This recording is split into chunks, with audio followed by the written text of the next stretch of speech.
I really didn't want to like this movie. But I have to swallow my pride, and I have to admit, I did.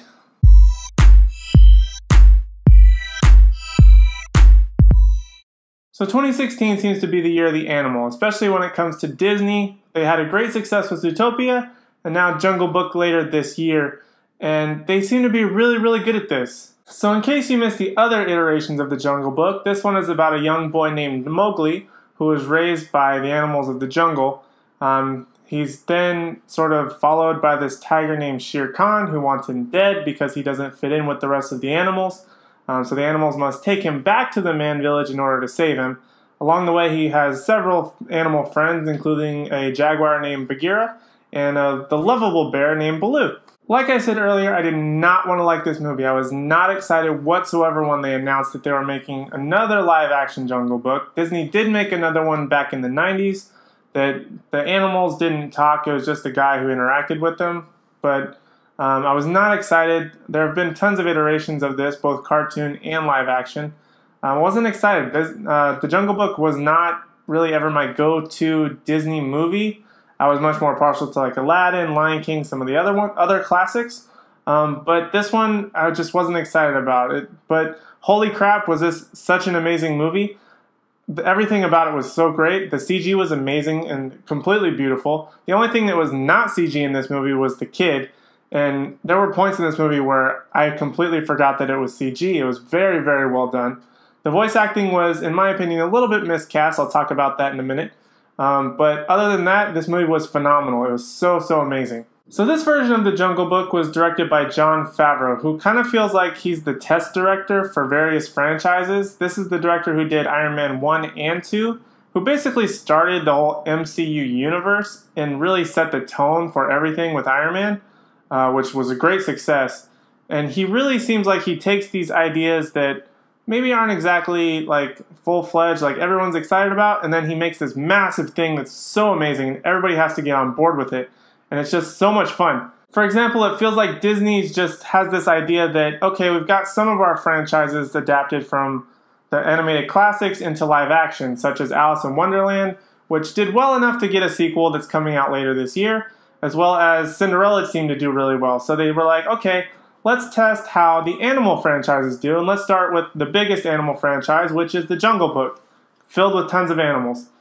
This one was absolutely blown out of the water. Like, I was so amazed how it looked. It was just beautiful. But now my only concern is that they're going to take this whole idea and of course they're going to start adapting all the other classics, which I don't think is necessary. I'm sure in the next few years they'll announce a live action Lion King, probably similar to how the Jungle Book is, with a lot of CG, but there's no live human interaction, so I'm not sure how that will work. But if it's as beautiful as the animals of the Jungle Book are, I'm sure it might work. Same thing with, they might adapt like Aladdin, they might adapt God knows what else. There are tons of Disney classics, but I'm sure they'll find a way to make a live action version. I don't necessarily think Disney needs to do this. I think the classics are the classics, but of course they need to have a cash grab and they wanted to make us see all the live action versions of the classics and make it fresh for all the kids of today. And I don't think it's necessary, but for some reason I'll still end up seeing them. Like I said earlier, this was a beautiful movie. The CG was phenomenal. At times I felt like I forgot that there was a CG world, that the only real person was the little boy who was playing Mowgli, who I have to say was hands down my favorite part of the entire film. This is a little kid and he did absolutely phenomenal interacting with these fake animals. This film was done completely CG. He did it in a warehouse with blue and green screen the entire time. This kid did it like a pro. He did it better than most of the actors who have been in Hollywood for dozens of years. Like, this kid did it so well. I loved how he interacted with these animals that obviously didn't exist. I love how he had this sass to him. There was something very fresh about this kid, and I loved how he just interacted so well with these. He made this whole world in his mind, essentially before the movie came out. And he was really the thing that put this all together, that really brought the audience and made it feel like this is a real film, this is a real world. these animals are real, and he did a phenomenal job at it. Hands down, the best part of this movie was Mowgli. Now, the voice actors in this film was a bit miscast on certain aspects to me. Let's start with Baloo. First of all, I loved Baloo. Was absolutely one of my favorite characters in the original cartoon film. I wasn't a big fan of Mowgli, which it kind of flip-flopped this time. In the live-action version, I loved Mowgli, and Baloo was kind of okay. In the classic version, I loved Baloo, but Mowgli was kind of okay. When they first announced that Bill Murray would be doing Baloo, again, I was not that excited. I love Bill Murray, but for some reason he just doesn't fit that type of character very well to me. He has an amazing voice, but he just, I don't know, just his older career was a lot better than his more recent films. But this one was absolutely amazing. He nailed Baloo. The only complaint that I have about Baloo, which may not even be Bill Murray's fault, was how they introduced him. They made him feel like he was more of a con artist and getting Mowgli to help him, and then they bonded later. But luckily that didn't last too long with him being a con artist. But I just didn't like it. Like, Baloo's supposed to be this lovable bear character, and for some reason that's how they chose to introduce him to Mowgli. I wasn't a fan of that, but after they quickly got past that, Baloo was a much more lovable character, and I appreciate his character way more. Now on to my other possible favorite character of this film was Shere Khan, who was voiced by Idris Elba. This was a phenomenal casting. Idris Elba did an amazing job as a villain. It was very, very exciting. The only complaint that I have with him as as Shere Khan was that there were a couple of times, and this may be a little bit weird, but he kind of sounded like Thor. There was one point where I think he was attacking Mowgli, or he was interacting with some of the animals, and for some reason it sounded more like Chris Hemsworth as Thor than it sounded like Idris Elba. Now, I know Idris Elba was in Thor, but there was just something about it that, I don't know, my brain just made that connection. But hands down, he was an amazing villain. He did such a great job playing this vicious animal that actually felt like he wanted Mowgli dead. Like, he put so much passion in his voice that he wanted this kid dead, and he would pretty much go to any length in order to do it. And there are points in the movie where you actually see this tiger will go to any length to kill this little kid. And hands down, again, probably the best CG voice of the entire thing was Idris Elba as Shere Khan. Now, other than Bill Murray and Idris Elba, I feel like there were several of the main animal characters that were miscast for their voices. First, let's start with Kaa, who was done by Scarlett Johansson. I completely understand why they wanted Scarlett Johansson to play Kaa, who was a snake. I don't know if I mentioned that just now. Kaa is a snake. The reason I feel like they chose Scarlett Johansson is because she has that sort of seductive type of voice that it fit the scene that they needed Kaa to be in, where she was talking to Mowgli and he kind of had to go into this trance of how his background and all that stuff. I understand why they needed her. I just feel like they didn't quite go that extra mile with casting her. They added that weird little hiss at the end of the snake, like the snake hiss at the end of her words. It just didn't feel like it fit right to me. I didn't feel like she was properly cast as Kaa. Not that it's because she's a woman or anything like that. I think she did great. But I just feel like it was miscast, that there could have been somebody much better that could have done that voice in a way that would have made it even more believable for me, and it wouldn't have been like, oh, look, there's Scarlett Johansson's voice. Like, I feel like it took me out of the movie just a little bit. But on to the next character that I think was a little bit miscast, and that was Ben Kingsley as Bagheera.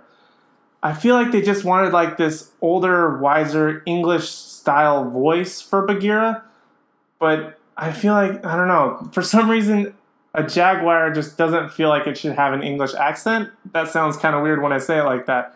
But Ben Kingsley, he does great work, but for some reason, again, he just doesn't feel like he fits this role for me. There were times where it feels like his voice did not match with the CG character. Maybe that was just me. But I feel like his voice just didn't match with how Bagheera would talk or how wise he may be. Again, they felt like Disney was just like, we need an English actor who has this great voice, who can sort of guide a young boy. But again, it felt miscast, and I just didn't like it that much. I think they could have, again, gone that extra mile, but unfortunately they did not. Oh, and Christopher Walken, who does King Louie. He has, let's just say he has his moments, because Overall, he did an amazing job as this massive orangutan.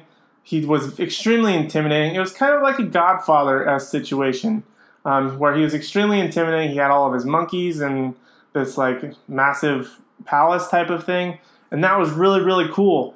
But then there was the point where he started to doing the "Wanna Be Like You" song, which just didn't feel right. It felt very forced. It felt very awkward. It didn't feel like it fit with how the tone of this massive, intimidating orangutan should have been. Now, I mentioned the "Wanna Be Like You" song. The original Disney classic, the animated classic, had about 6+ songs in it. This one only really has about 2. It has the "Wanna Be Like You" done by Christopher Walken, and also a version of Bare Necessities done by Bill Murray and the little boy who plays Mowgli. Now, the "Wanna Be Like You" one didn't really feel like it fit very well for me. It felt very forced. But let's talk about Bare Necessities. They did one really good thing with it and one thing that I did not like. The one really good thing they did with it was Baloo is walking through the forest with Mowgli next to him, and he kind of mutters underneath his breath the lyrics to Bare Necessities. And Mowgli's like, "Oh, what's that?" And then he's like, "Oh, it's just a song about the good life." I think that was the perfect amount of that song that they needed to put into this film. It was a perfect throwback to the classic. Nothing more was needed. Then, of course, they had to add more of the song later into the film. There's a point where Baloo and Mowgli are floating down a river. Mowgli is on Baloo as he's floating down the river, and he's like banging on his chest and stuff, and they're singing Bare Necessities at the top of their lungs. I did not like this at all. For some reason, it felt, I don't know why I didn't like it. It was just like Mowgli was scream singing it, and it just did not feel very natural to me. It felt like they were like, we need more of this song because we need them to remember that this is based on one of our most classic cartoon films. It wasn't necessary. I loved the perfect amount was when Baloo hummed it to himself and sang it to himself, and Mowgli was like, "Oh, what's that?" That was perfect. They should have left that alone. They did not need them to sing it going down the river. It felt completely unnecessary. I didn't like it at all. But that first portion where Baloo sings it to himself was kind of redeeming, so I kind of have to let it pass. Oh, and let's not forget about the other versions of Bare Necessities that they have to play during this film. It played about 2 more times in like this slow, inspirational version. One towards the end of the credits, and I think once a little bit before that, where they're like da da da da da da. Like it wasn't really necessary. Like I'm sure they could have found a composer who could have made another song that could have fit just as well than the slow, inspirational version of Bare Necessities. Like, we get it. It's a throwback to the original cartoon. It wasn't that necessary. So this film has been out for about a week and a half, 2 weeks by now by the time I put this out on the internet. It's done extremely, extremely well. And about the first weekend of its release, it did so well that they already greenlit a sequel. Why did they greenlit a sequel? It's not necessary. I know exactly what they're going to do with this sequel. It's going to be kind of like Tarzan, where a little girl is going to meet Mowgli, or Mowgli's going to see this little girl and their villagers, and the villagers are going to want to like come in and take over the jungle or bring Mowgli back with them, and Mowgli's going to fall in love with the little girl. It's going to be exactly like Tarzan, and he's going to be conflicted. Should I stay in the jungle with the people that helped me grow up? Should I go off with this love of my life who I just met 2 seconds ago, who's probably the only girl within like a 100-mile radius? I'm putting money on it right now. This is going to be what's happening in the sequel. I bet you money it's basically going to be Tarzan. Are they going to make Disney movies interconnected now, where Mowgli was actually Tarzan or something like that? Even though I think Jungle Book takes place in India and Tarzan takes place, I don't know exactly where, but another jungle. Like, it's just not necessary. This felt like a standalone film. It ended perfectly. They don't need to add anything to it. In fact, at the end of this film, they kind of do like this freeze frame where it transitions into like a drawing from the book, and then the book closes, kind of like Shrek. Like, you don't need to add anything else to it. It's done. Leave it alone. We don't need to franchise everything. But of course, and we need another cash grab. Disney needs more money. They don't own enough things as it is. They need to keep this train rolling, and it's just not necessary. But of course, because this one was so good, I will probably end up seeing the sequel. Overall, I have to give this movie a solid A-. The animation was phenomenal. It was hands down the best part of the entire film. The kid that did Mowgli was amazing. He did such a great job creating this entire world for himself to play around with and really make this movie happen. The voices, again, were a little bit miscast. That's probably why I'm docking it down to an A- instead of an A or an A+. But other than that, I think this film was phenomenal. It really blew me away. I did not want to see it. I honestly disbelieved this movie. I thought it was going to be complete crap. I thought they were just going to be like, okay, let's put a live-action version of our classic out there and let's see if it'll stick. And it actually stuck. Like, it did really well. It did really well at the box office. It looks amazing. The story is there. The direction was amazing. I like this film, and I'm going to have to pick it up on Blu-ray so I can see the whole thing in full HD quality in my living room. I'm just going to have to. Good job, Disney. Good job, Jon Favreau. Good job, everybody who worked on this film. It was amazing. Let me know what you guys think about this film in the comments below. And like always, don't forget to like, comment, and subscribe, and we'll see you in the next one.